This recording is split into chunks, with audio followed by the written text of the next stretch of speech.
इष्टदेवं नमामि सोमेश्वरं स्वतन्त्रम् उमापतिं तं विजयं नमामि नमामि विघ्नेश्वरनन्दिनाथं पुत्रप्रियं तं शिरसा नमामि नमामि देवं भवदुःखशोकविनाशनं चन्द्रधरं नमामि नमामि गङ्गाधरमीशमीड्यमुमादगं देववरं नमामि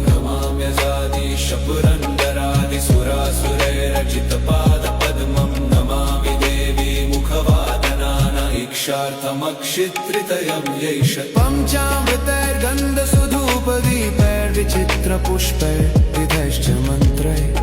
अन्नप्रकारैः सकलोप